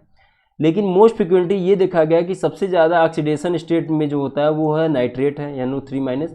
ये इसलिए मोस्ट सुटेबल होता है ये एब्जॉर्ब करने के लिए। अब ऐसा कहीं नहीं है कि अमोनियम के फॉर्म में नहीं कर पाएगा, इसके फॉर्म में नहीं करता है, ये डिफरेंट फैक्टर पे डिपेंड करता है। तो अगर पूछा जाए कि मोस्ट फ्रिक्वेंटली, तो आप बता दोगे NO3- नाइट्रेट मेनली, और उसके बाद ये भी हैं। उसके बाद नाइट्रोजन कहाँ कहाँ पाया जाता है, तो अभी क्लोरोफिल का फार्मूला बताया था N4Mg, मतलब नाइट्रोजन यहाँ पे भी है। विटामिन में बहुत से होते हैं। उसके अलावा क्या, प्रोटीन मेजर कंस्टिट्यूएंट है इसका, अमीनो एसिड के उसमें होता है। DNA RNA न्यूक्लिक एसिड में, DNA RNA, adenosine triphosphate energy molecule, adenosine triphosphate इसमें होते हैं। बहुत से हार्मोन्स में होते हैं। तो ये सब जो डिफरेंट इसका ये क्या होता है, कंस्टिट्यूएंट होता है। उसके बाद क्या होता है, तो प्रोटीन, जब भी कोई सेल ग्रोइंग होता है या डिवीजन में होता है, तो उसमें क्या होता है कि जब DNA की सिंथेसिस हो रही है, तो उसमें क्या होता है, उस सेल, जो ग्रोइंग सेल होती है उसको कहते हैं मेरिस्टेमेटिक सेल्स।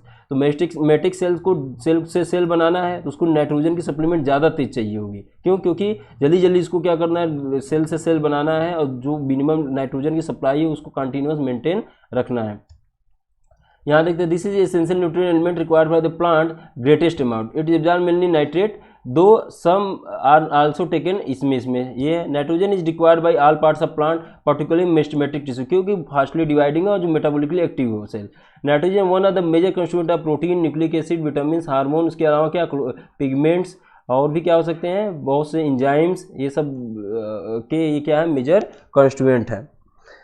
अब बात आती है, दूसरा है तुम्हारा फास्फोरस। फास्फोरस किस फॉर्म में होता है, तो ये क्या था, फास्फेट आयन में। तो ये याद रखना, इसके ट्रिक है H2PO4, या 2 को इधर रख दो, HPO4 2-, समझ गया। तो दो फॉर्म इस तरह से क्या कर सकता है, फास्फोरस एब्जॉर्ब कर सकता है। Phosphorus absorb mainly by phosphate ion के, या तो यही लिख दे कि फास्फेट आयन के रूप में होता है। और कहाँ से होता है, सॉइल से, ठीक है। और ये नाइट्रोजन कहाँ से एब्जॉर्ब होता है, ये भी सॉइल से होता है। ये देखो सॉइल लिखा है ना, एटमॉस्फेरिक नाइट्रोजन से फिक्स होता है, और आता है कहाँ पे, सॉइल से एब्जॉर्ब करता है, ना कि एटमॉस्फेरिक नाइट्रोजन से। Phosphorus is the constituent of cell membrane, जैसे कि फास्फोलिपिड का नाम सुना होगा, फास्फोलिपिड ये सेल मेम्ब्रेन में होता है। सर्टेन प्रोटीन, बहुत से प्रोटीन में फास्फेट की ज़रूरत होती है। और ये होगा जैसे फास्फोराइलेज, बहुत से है उसमें प्रोटीन में। आल न्यूक्लिक एसिड, DNA RNA, जो एडिनोसिन ट्राइफॉस्फेट, फास्फेट तो आया ही, DNA RNA, न्यूक्लियोटाइड में जैसे ATP हो गया, NADPH2, ये सब हो गया, is required for all phosphorylation reaction. जैसे ATP से इनऑर्गेनिक फास्फेट से ATP बना, इसको फास्फोराइलेशन रिएक्शन कहते हैं। तो सभी फास्फोराइलेशन रिएक्शन में इसकी ज़रूरत होती है। तो इस तरह से क्या होगा, फास्फेट और नाइट्रोजन हो गया। अब तीसरा हम लोग पढ़ते हैं पोटेशियम। कुछ तो बारे में इसके जान ही गए हैं। पोटेशियम क्या करता है, स्टोमेटा को ओपन करने में मदद करता है, ऑस्मोटिक बैलेंस को मेंटेन करता है। किस फॉर्म में एब्जॉर्ब करता है पोटेशियम, कहाँ से, सॉइल से। It plant is required more abundant quantity in the meristematic tissue, जहाँ ग्रोइंग टिश्यू होते हैं वहाँ पे ज़्यादा जरूरत होती है, रूट ट्यूब में। Potassium health maintain anionic cationic balance of the cell, जैसे कोई भी एक्सचेंज होता है तो पोटेशियम, सोडियम पोटेशियम पंप देखा होगा उसमें। तो इस तरह के ही बहुत से ऐसे हैं जिसमें ये क्या करते हैं, आयनिक कैटायनिक बैलेंस को मेंटेन करता है। इस इन्वॉल्व में प्रोटीन सिंथेसिस। अब ये पूछा जाए कि पोटेशियम कैसे प्रोटीन सिंथेसिस में है, तो जो मेजर स्टेप्स होते हैं प्रोटीन सिंथेसिस के, उसमें पोटेशियम का वेरी इंपॉर्टेंट रोल होता है। ओपनिंग क्लोजिंग ऑफ स्टोमेटा है, टर्गर प्रेशर मेंटेन करता है, एक्टिवेट करता है बहुत से एंजाइम में, और maintain the turgidity of cell, तभी तो स्टोमेटा ओपन होता है, टर्गर प्रेशर इंक्रीज करा देता है उस वजह से। अब आते हैं कैल्शियम। कैल्शियम किस फॉर्म में एब्जॉर्ब होता है, Ca+2 के फॉर्म में एब्जॉर्ब होता है। और ये जो होता है कैल्शियम जो होता है, इज रिक्वायर्ड मेरिस्टेमेटिक टिश्यू और डिफरेंशिएटिंग टिश्यू, मतलब जो सेल डिवाइड करता है और जो सेल डिफरेंशिएट करता है, उन दोनों में बहुत ज़्यादा रिक्वायरमेंट हो। कुल मिला जुला के हर में देखोगे लगभग जो मेस्टमेटिक टिश्यू वो ज़्यादा इन सब चीज़ों को पाने की कोशिश करता है। ड्यूरिंग सेल डिवीजन, अब जैसे ये होगा सेल डिवीजन होगा, use the synthesis cell wall. जब सेल डिवीजन हो गया तो अब यहाँ पे डीएनए सिंथेसिस यहाँ पे अब सेल वाल बनना है। यहाँ पे जो प्लांट के केस में इधर से सेंटर से इधर जाता है ना, और एनिमल केस में क्या होता है, फरो बनता है। तो एनिमल के या प्लांट के केस में सेल प्लेट फॉर्मेशन करना है, तो उस समय क्या होता है, ये सेल वाल फॉर्मेशन में मदद करता है और कैल्शियम पेक्टेट बनाने में मदद करता है। Cell calcium pectate middle lamella जिसको कहते हैं। It is the needed during the formation of mitotic spindle. जब मेटाफेज में स्पिंडल देख रहे होगे ऐसे बन रहा था, तो ये किसकी मदद से होता है, कैल्शियम की मदद से ही होता है। It accumulate older leaf, it involve accumulate in older leaf का ये मतलब हुआ है कि अभी एक कॉन्सेप्ट पढ़े थे मोबाइल और ई मोबाइल जो एलिमेंट्स थे उनकी। तो जैसे ये लीफ है, मान लो ये लीफ है और इसमें क्या हो गया कि ये यंग लीफ है, तो जब ये मुरझाने वाला है सेंसेंस पे जाए तो ये मोबिलाइज कर देगा मिनरल्स न्यूट्रिएंट को, नए सेल को। तो जो नहीं करेगा तो कैल्शियम जो होगा, कैल्शियम जो था ई मोबाइल था, नहीं जाता था, तो ये एक्यूमुलेट यहीं हो जाएगा ना। तो एक्यूमुलेट इन कहाँ कर रहे हैं, एक्यूमुलेट इन ओल्डर लीफ, यहाँ पे लिखा older leaves. It involve in the normal function of cell membrane. Cell membrane की नॉर्मल फंक्शन के लिए भी इसका इंपॉर्टेंस है। पहले तो एक्यूमुलेट होता है क्योंकि मोबाइल नहीं, ओल्डर लीफ में क्योंकि कहता है ई मोबाइल है, इसलिए क्या करता है ये ओल्डर लीफ में एक्यूमुलेट होता है। सेल मेम्ब्रेन के फंक्शन को भी ये क्या मेंटेन करता है। सर्टेन एंजाइम में भी रोल प्ले करता है, जैसे कि कैल्शियम डिपेंडेंट बहुत से रिएक्शंस होते हैं, जैसे कैल्शियम डिपेंडेंट प्रोटीएजेज हो गए, उसमें इन्वॉल्व होता है। प्ले इंपॉर्टेंट रेगुलेशन क्या कहता है, मेटाबॉलिक एक्टिविटी, बहुत से मेटाबॉलिक एक्टिविटी को रोल प्ले करता है। कैल्शियम का और भी इंपॉर्टेंस अगर पूरी बायोलॉजी में देखा जाए तो क्या कर सकते हैं, मसल्स कंट्रैक्शन में कैल्शियम का रोल था, सिनेप्टिक नॉब जहाँ बनता था वहाँ पे कैल्शियम का रोल था।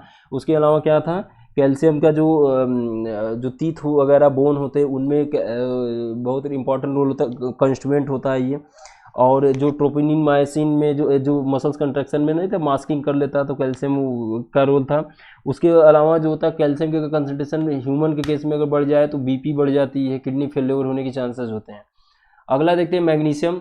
मैग्नीशियम में it is absorbed by plant in magnesium, देखो सब डाइवेलेंट कटायन के ही फॉर्म में मैग्नीशियम में। It activates enzyme respiration photosynthesis. Magnesium बहुत इंपॉर्टेंट एंजाइम होता है, एलिमेंट होता है फोटोसिंथेसिस और रिस्पायरेशन के एंजाइम्स को एक्टिवेट करने में। Involve in synthesis of DNA RNA, और डीएनए आरएनए के सिंथेसिस में भी ये मदद करता है। Magnesium is constituent of the ring structure of chlorophyll, centre में होता है क्लोरोफिल के, यहाँ मैग्नीशियम होता है। अगर इसको निकाल दोगे, क्लोरोफिल से मैग्नीशियम निकाल दिए तो क्या होगा, वो उसको फियोफाइटिन कहेंगे। Help the maintain the ribosome structure, देखो कैसे राइबोसोम का स्ट्रक्चर को मेंटेन करता है ये। तो मैग्नीशियम जब भी जैसे राइबोसोम के जो यूनिट सब यूनिट होती है, लार्जर और स्मॉलर सब यूनिट 60 ईयर्स 40 ईयर्स है, 60 ईयर्स है।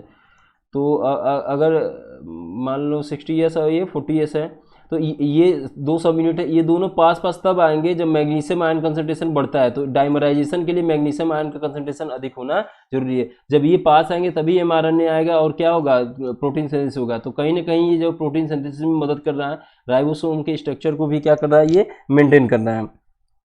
इसके अलावा जो होता है कि ये बहुत से, जैसे क्लोरोफिल में था ही, उसके अलावा क्या है कि बहुत से जैसे CHON4 था उसमें रोल प्ले। रिस्पायरेशन में रुबिस्को का भी पढ़े ही थे, रुबिस्को का कार्बोक्सिलेज, इन सब में बहुत क्या है इंपॉर्टेंट रोल प्ले करता है। अब आ जाता है सल्फर। तो सल्फर भी जैसे कभी पढ़ा होगा कि आयरन के साथ इसका बहुत ही इंपॉर्टेंट रोल होता है, किसमें, प्लांट फोटोसिंथेसिस में, जैसे आयरन सल्फर कॉम्प्लेक्स बनाता है तो वहाँ पे इसका रोल होता है। उसके अलावा बहुत से अमीनो एसिड जो होते हैं, सल्फर कंटेनिंग अमीनो एसिड, जैसे दो मेन होते हैं, कौन, सिस्टीन और क्या होता है, मेथियोनिन और सिस्टीन, ऐसे जो है जो कि क्या करते हैं कि सल्फर कंटेनिंग अमीनो एसिड्स होते हैं। तो ये पूछा भी जाता है कि सल्फर इनमें से कौन सा सल्फर कंटेनिंग अमीनो एसिड है, तो ये दो लाइन याद रखना, दो अमीनो एसिड, सिस्टीन और मेथियोनिन का नाम सुना होगा, प्रोटीन सिंथेसिस जब पढ़ा होगा, सबसे पहला जो होता है। तो प्लांट ऑब्टेन सल्फर इस सल्फेट के फॉर्म में। फास्फोरस को किस फॉर्म में किया था, फास्फेट के फॉर्म में। सल्फर को सल्फेट के फॉर्म में। Sulphur is the present in 2 amino acid, ये and it is the main constituent of several coenzyme vitamin जैसे थायमीन, बायोटिन, कोएंजाइम, इन सब के का ये फैक्टर होता है। फेराडॉक्सिन मतलब आयरन सल्फर कॉम्प्लेक्स जो बनता है उसमें ये क्या करता है, रोल प्ले करता है। फेराडॉक्सिन किसकी बात कर रहा है, फोटोसिंथेसिस की बात कर रहा है, जो लाइट रिएक्शन में आयरन सल्फर कॉम्प्लेक्स होता है, जहाँ से फोटो सिस्टम 1 से इलेक्ट्रॉन ट्रांसपोर्ट होता है, तो उसमें वो लेने का काम करता है। तो सल्फर भी बहुत इंपॉर्टेंट है, उसमें 2 अमीनो एसिड का नाम याद रखना है, सिस्टीन और मेथियोनिन। अब आगे बढ़ते हैं बच्चों हम लोग किसमें, आयरन में। आयरन में देखो क्या होता है, iron plant obtain iron in the form of ferric. देखो अगर F पे 3+ होगा तो उसको फेरिक कहेंगे, और थोड़ा रिक कहेंगे, और जहाँ पे +2 हो गया तो उसको फेरस कहेंगे। ये दोनों रिवर्सिबली आपस में चेंज भी होते रहते हैं। It require in the large amount compare to other micronutrients. तो ये देखो जो अलग दूसरे माइक्रो, ये बड़ा ट्रांजिशन में होता है, कभी कभी इसको माइक्रो की तरह ट्रीट करते, कभी माइक्रो, क्योंकि ये जो अदर माइक्रोन्यूट्रिएंट्स हैं उससे ज़्यादा थोड़ा अमाउंट में चाहिए होता है। तो इसलिए इसके लिए थोड़ा कन्फ्यूजन रहता है कि हाँ ये इधर रहेगा कि इधर रहेगा। तो बस इतना याद रखना है तुम्हें कि अदर माइक्रोन्यूट्रिएंट्स की जो कंसंट्रेशन चाहिए उससे थोड़ा सा इसको क्या ज़्यादा चाहिए। It is an important constituent of protein involve in the transfer electron ferredoxin cytochrome. Very very important. Iron sulphur complex जो फेराडॉक्सिन था उसमें, और जो दूसरा था साइटोक्रोम, साइटोक्रोम B6F, ये पढ़ा होगा। साइटोक्रोम बहुत जो इलेक्ट्रॉन ट्रांसपोर्ट चेन होता है वहाँ पे क्या होता है, ये बहुत इंपॉर्टेंट रोल दोनों प्ले करते हैं। Cytochrome B, cytochrome C, cytochrome A, cytochrome A3, जैसे पढ़ा होगा ना, cytochrome B C A A3, ये सीक्वेंस होता है। Cytochrome B, cytochrome A C, फिर A, फिर A3, ये पूछा जाता है कभी कभी सीक्वेंस। बताओ cytochrome B C A A3 का किस तरह से सीक्वेंस होता है इलेक्ट्रॉन ट्रांसपोर्ट चेन में रिस्पायरेशन के। तो साइटोक्रोम B आता है, फिर C आता है, फिर A आता है, फिर A3 आता है। It reversibly oxidised from Fe2, यही है ड्यूरिंग द इलेक्ट्रॉन ट्रांसपोर्ट। जब इलेक्ट्रॉन, जैसे कोई एक इलेक्ट्रॉन ये ले लिया तो Fe2+ हो गया, एक इलेक्ट्रॉन लूज कर दिया तो क्या हो गया, Fe3+ हो गया। तो रिवर्सिबली होता है। It एक्टिवाइज catalase enzyme, very very important. Catalase एक एंजाइम होता है जो कि एक तरह का हमारा डिफेंस मैकेनिज्म में काम करता है। डिफेंस मतलब मैकेनिज्म का मतलब होता है, एक होता है रिएक्टिव ऑक्सीजन स्पीसीज, उसको न्यूट्रलाइज करता है। तो H2O2 एक क्या है, ROS है, रिएक्टिव ऑक्सीजन स्पीसीज।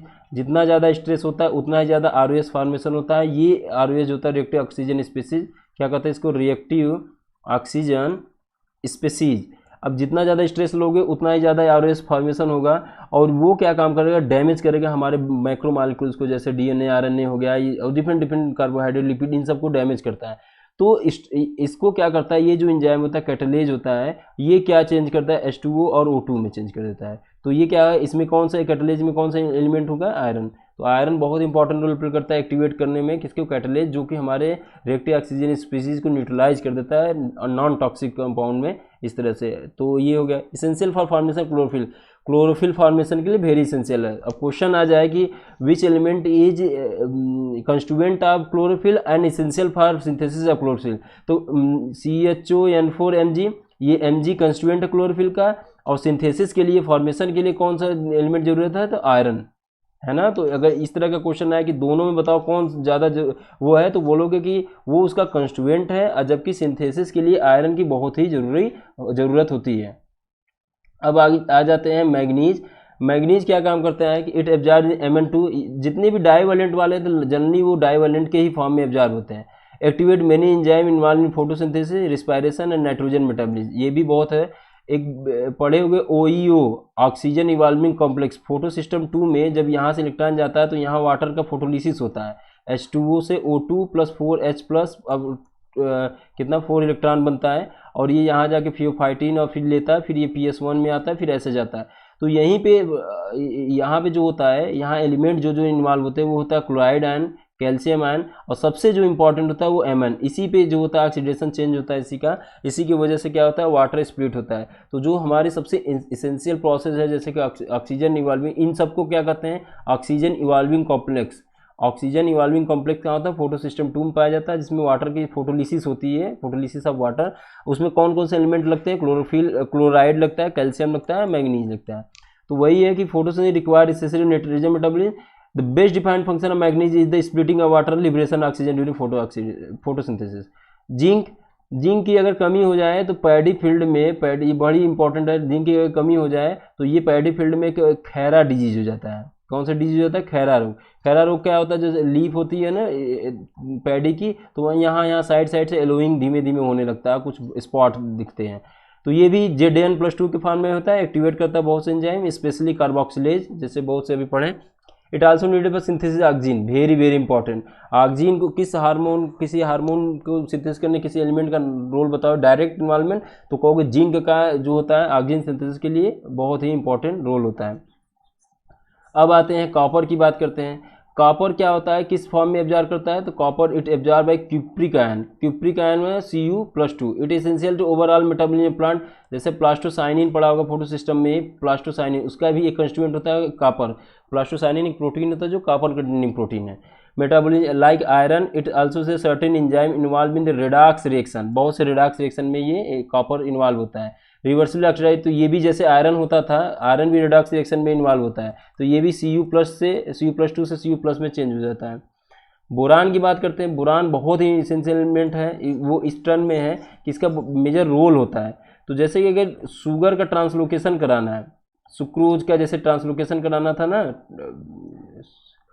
कार्बोहाइड्रेट का ट्रांसलोकेशन, अब सुक्रोज का फ्लोएन लोडिंग कर दिया, सुक्रोज का ट्रांसलोकेशन कराना, तो वहाँ पे बोरान इंपॉर्टेंट रोल प्ले करता है। दूसरा क्या होता है, बोरान जो होता है ये पॉलिन ग्रेन को, अगर जैसे पॉलिन ग्रेन है तो बोरिक एसिड डाल देते हैं, उसमें बोरान का कंस्टिट्यूएंट डाल देते हैं, तो वो पॉलिन ग्रेन को, जैसे पॉलिन ग्रेन यहाँ लगा दिया, तो पॉलिन ग्रेन से, जैसे पॉलिन ग्रेन में क्या होता है, एक्जाइन इंटाइन होता है, तो ये जर्मिनेट करने लगेगा पॉलिन ग्रेन, किसकी वजह से, बोरिक एसिड डालने या बोरान, इसका एक्सपेरिमेंट होता है, तो उसमें हम कर सकते हैं कि हाँ बोरान के डालने से क्या होता है, जर्मिनेशन बढ़ जाती है।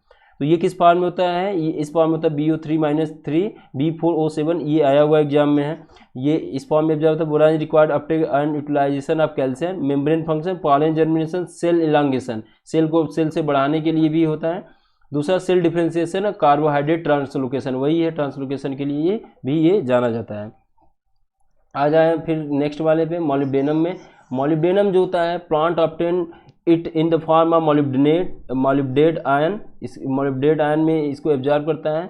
ये बहुत से एंजाइम होता है, लेकिन इसमें जो मोस्ट इंपॉर्टेंट एंजाइम है, ये नाइट्रोजन मेटाबॉलिज्म की बहुत इंपॉर्टेंट रोल प्ले करता है। उसमें है नाइट्रोजिनेज और क्या है, नाइट्रेट रिडक्टेज। ये दोनों एंजाइम में मॉलिब्डेनम का मेजर रोल होता है, इसको वेरी वेरी इंपॉर्टेंट करके नोट कर लो।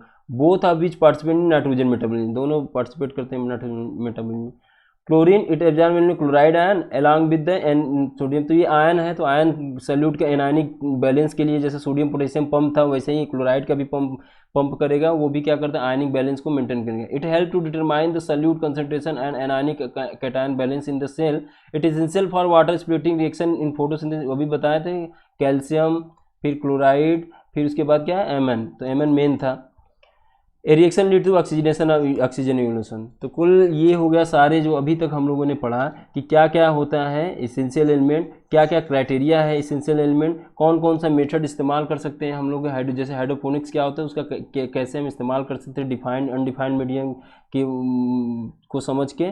और दूसरा है कि एक एक एलिमेंट को हम ले लेके डिटेल पढ़ें कि उनका मेजर रोल क्या है, ये बहुत इंपॉर्टेंट है। इसको एकदम मतलब इसकी जो जो एक एक लाइन है उसको लर्न कर लेना कि क्या है। जैसे बोरिक एसिड वाला था तो वो बोरान किस किस के लिए, एक एक लाइन वेरी वेरी इंपॉर्टेंट है, किस फॉर्म में एब्जॉर्ब करता है, तो ये तो बहुत इंपॉर्टेंट है, हर का याद करना है।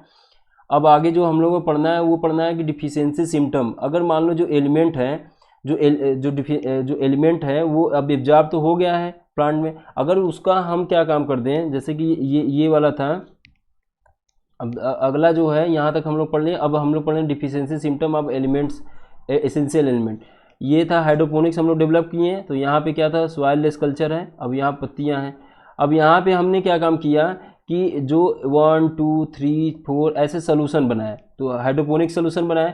इसके लिए देखो एक वेल नोन है नॉप सोल्यूशन, एक टेक्निक जाना जाता है नॉप सोल्यूशन। एक साइंटिस्ट तो उन्हीं के नाम पे रख दिया नॉप सोल्यूशन। इन्होंने एक डिफाइंड मीडियम बताया था कि देखिए इस तरह का अगर हम करेंगे तो ये प्लांट के लिए सबसे सूटेबल होगा। तो जैसे मान लो नॉप सोल्यूशन ही हम लोग इसमें डालें, उसमें क्या किए, एक का कंसनट्रेशन वेरी करा दे, 0.25 0.5 0.75 0.1 या 1 कर दिया। तो इसमें 0.25 दिए तो इसकी जो हो गई डिफिशियंसी हुई, कमी हुई। जो कमी हुई तो उसका सिम्टम हम देखेंगे। तो सबसे पहले मेजर ऑब्जर्वेबल हम देख सकते हैं उसके लीफ पे, तो लीफ पे सिम्टम देख रहे हैं, उसके स्टेम पे सिम्टम देख रहे हैं, क्या चेंजेज आ रहे हैं, स्पॉट आ रहा है, बर्निंग हो रही है, क्या हो रहा है, येलोइंग हो रहा है, क्या हो रहा है, ये सब हम सारी चीज़ें इसमें देखेंगे कि किस एलिमेंट की डिफिशियंसी से क्या सिम्टम अपीयर होते हैं।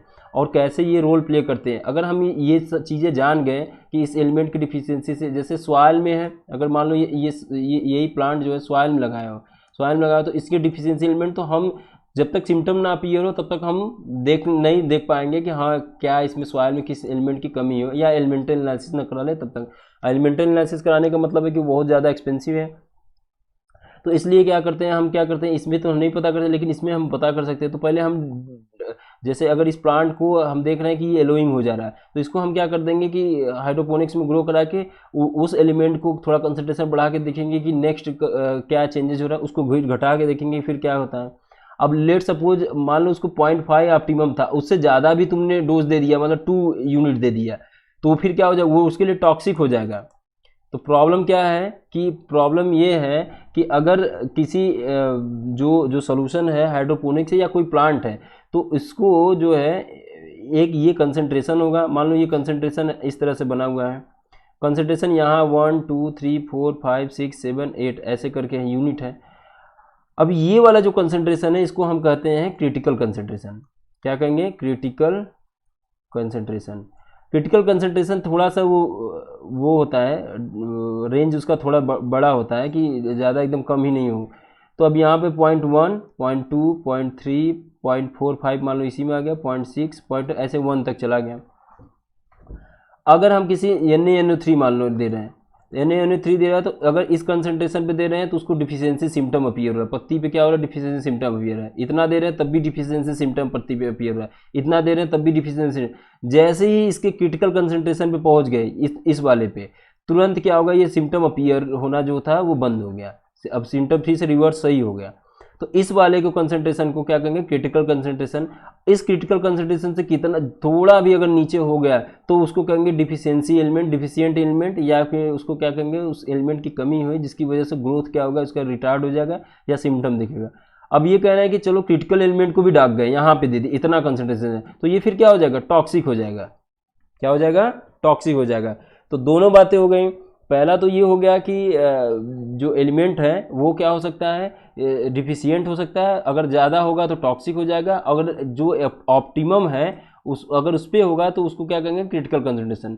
तो जब भी कोई प्लांट को देना होगा हम उसको क्या देंगे, क्रिटिकल कंसंट्रेशन। सॉइल में ये क्रिटिकल कंसंट्रेशन पाना बहुत कठिन बात है, इस वजह से क्या होता है कि हाइड्रोपोनिक्स ज़्यादा प्रोडक्टिव होता है एज कम्पेयर टू सॉइल वाले।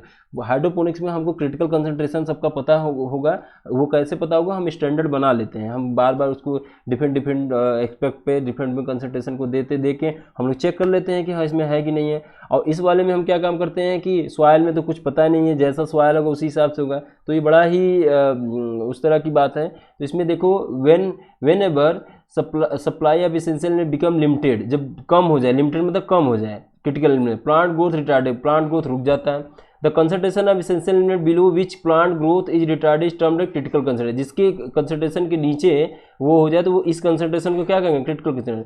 The element set to be defined when present in the deficient, कब कहेंगे, जब वो क्रिटिकल कंसंट्रेशन से बिलो, तो ये कैसा है, डिफिशियंट एलिमेंट है। आगे पढ़ते हैं, अगर ज़्यादा हो जाएगा तो फिर क्या हो जाएगा, वो टॉक्सिक हो जाएगा।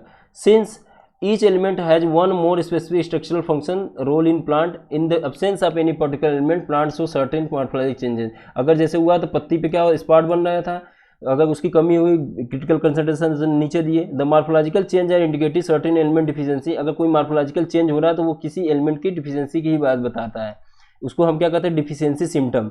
The deficiency can very element to element, हर जैसे NaNO3 का नाइट्रेट की वजह से था, अब मान लो यहीं पे दे दिए फॉस्फेट वाला कोई PF4 तो इसका दे दिए, तो फॉस्फेट की अगर इसकी क्रिटिकल कंसंट्रेशन से लो दे रहे हो तो इसकी वजह से जो सिम्टम होगा वो अलग होंगे। और अगर जैसे ही हम क्या एलिमेंट अगर प्रॉपर मात्रा में दे दिए तो वो डिसअपियर हो जाएगा, वेन न्यूट्रिएंट्स प्रोवाइडेड प्लांट, जैसे ही प्लांट को दिए तो सही हो जाएगा। लेकिन अगर ये ज़्यादा दिनों देर तक अगर हम डिफिशियंसी सिम्टम देते रहे तो प्लांट मुरझा जाएगा, मर जाएगा। डिप्राइव कंटिन्यूस अगर कर दिए तो it may be eventually lead to death कर जाएगा। The plant parts that show deficiency symptom also depend on the mobility of element. अब देखो अगर जैसे ये प्लांट है और अब यहाँ पे ये ओल्डर प्लांट है, यहाँ यंगर है, ये यंग प्लांट है और ये लीफ है और ये क्या है, ओल्ड लीफ है। तो जैसे ही मान लो सेंसेंस आएगा तो ये क्या काम करेगा, ये सारे मोबाइल एलिमेंट को इधर भेज देगा। तो जो मोबाइल एलिमेंट को भेज देगा तो इसमें जो नॉन इमोबाइल एलिमेंट है वो यहीं रह जाएंगे, तो वो तुम्हारा इमोबाइल एलिमेंट हो गया कौन, कैल्शियम। तो ये बताओ कि जो जो मोबाइल एलिमेंट हैं अगर उसकी कमी होगी तो सबसे पहले सिम्टम किस पे देखा, ओल्डर लिप पे ना, क्योंकि ये तो मोबाइल करके चला गया। अब जैसे मान लो नाइट्रोजन इससे मोबाइल करके चला गया तो यहाँ पे एलोइंग हो जाएगा ना, क्लोरोसिस हो जाएगा। लेकिन कैल्शियम की डिफिशियंसी यहाँ नहीं दिखेगी, क्यों, क्योंकि ये तो यहीं पे बंधा हुआ है, ये तो स्ट्रक्चरल कंपोनेंट है, इसलिए ये नहीं जा पा रहा है। तो यही कह रहे हैं कि with in the plant exporter young developing tissue the deficiency symptom tend appear first in the older leaf, क्यों, जो इमोबाइल है। For example deficiency in nitrogen phosphorus, इन सब का अगर सिम्टम होगा तो सबसे पहले सेंसेंस लिप पे देखा, क्योंकि ये सब छोड़ के भाग जाएंगे कि यंग लिप के पास। In older leaves, biomolecule containing these elements are broken down, making element available to mobile younger leaf। वही बात कर रहे हैं। The deficiency symptom appear first in young tissue where element are relatively immobile and are, अगर immobile जो element होगा उसमें जो होगा वो डिफिशियंसी सिम्टम। तो कैल्शियम का डिफिशियंसी सिम्टम किस में दिखेगा, यंगर लीफ में। ऐसे ही यहाँ पे देखा certain elements like sulphur and calcium structural component है, जिसकी वजह से क्या होता है कि इसमें दिखता है, not easily release. The aspect mineral nutrition plant great significant importance agriculture और हॉर्टिकल्चर के लिए बहुत इंपॉर्टेंट है। अगर हमको इस तरह का चीज़ें मिल गई, अगर हमको ये पता चल गया कि ये प्लांट जो होता है इसकी वजह से ये चेंजेज हो, इस एलिमेंट की वजह से ये, तो अगर हम उसको सही कर लें तो बहुत ही ज़्यादा क्या हो, सक्सेसफुल हो जाएंगे प्लांट के प्रोडक्शन में और इकोनॉमिक इंपॉर्टेंट के प्लांट के प्रोडक्शन में।